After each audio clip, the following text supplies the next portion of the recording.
ഒരു ദോശാനാണേ. ഇപ്പൊ തരാം. ഇപ്പൊ ഒരെണ്ണം കഴിച്ചല്ലേ ഉള്ളൂ. ഞാൻ ഒരെണ്ണം ചെറുക്കനെ കൊടുക്കട്ടെ ഇനി. അവൻ കൊച്ചുപിള്ളേ, അവൻ പിന്നെ കഴിച്ചോളും. ആദ്യം വലിയ ആളുകൾക്ക് കാട്ടെ. പിന്നെ അവൻ കുറെ നേരമായി വിശന്നിരിക്കുന്നു. എനിക്കൊന്നും പോകണ്ട, അച്ഛനോട് ഞാൻ പിന്നെ കഴിച്ചോളാം. എന്നാലും സമ്മതിക്കണം, എങ്ങനെ ഈ പുള്ളിയുടെ ജീവിച്ചോളാം. അത് ഞാൻ നിന്റെ അടുത്ത് ലളിതമായിട്ട് പറഞ്ഞ് മനസ്സിലാക്കി തരാം. ഈ ഇരിക്കുന്ന ഗ്യാസ് കുറ്റി നീ കണ്ടില്ലേ? ഇത് നിറച്ച് എൻ്റെ കുറ്റവാടാ. ആ കുറ്റങ്ങൾ മുഴുവൻ ഇതുപോലെ ട്യൂബ് വഴി ഇങ്ങനെ കയറി ഇവിടെ എത്തും. ഇനി ഇത് നിന്റെ അച്ഛൻ്റെ അനിയത്തി, എൻ്റെ നാത്തു, ഇതാ അവരുടെ മകള്. ദേ ഇവരുടെ ഒരു ഒറ്റ സാധനം മതി, കുത്തിത്തിരിപ്പെന്ന് പറയും.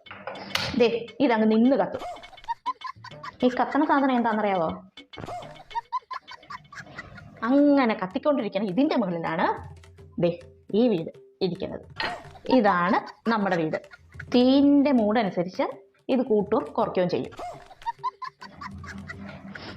ഇതാണടാ ഞാൻ, പാവം ദോശമാവ്. നല്ല വെളുത്ത് തുടുത്ത് പൂ പോലെ മൃദുലമായത് ആ പാവമായ എന്നെയാണ് ഈ കത്തുന്ന വീട്ടിലോട്ട് ഇത് ഇങ്ങനെ കൊണ്ടുപോയിച്ചത്. അതിലിങ്ങനെ വെന്തുരുക്കൊണ്ടിരിക്കുകയാണ് ഞാൻ. കണ്ടില്ലേ? ആ വെന്തുരുകൾ ഇപ്പം തീരുമെന്ന് വിചാരിക്കുമ്പോഴാണ് ഇതാ ഈ എണ്ണ ഇങ്ങനെ കോരി ഒഴിക്കുന്നത്. ഈ എണ്ണ എന്താണെന്ന് നിനക്കറിയാവോ? നിൻ്റെ അച്ഛൻ്റെ കുടുംബക്കാരുടെ കുത്തുവാക്കുകൾ.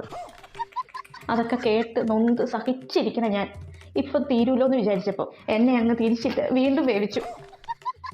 അങ്ങനെ മാനസികമായിട്ടും ശാരീരികമായിട്ടും ബുദ്ധിമുട്ടിയിരിക്കണവളാടാ ഈ ഞാൻ. എന്തെങ്കിലും ആട്ടെ പോട്ടെ എന്ന് വിചാരിച്ചിരിക്കണ ഈ ഞാൻ നിൻ്റെ അച്ഛൻ്റെ അടുത്ത് ചെല്ലുമ്പോൾ നാലായിട്ട് കടിച്ച് മുറിച്ച് നല്ല എരിവുള്ള ചമ്മന്തിയിൽ മുക്കി കടിച്ച് പറിച്ച് ചവച്ചരച്ച് വലിച്ച് പരത്തിന്ന് കളയും.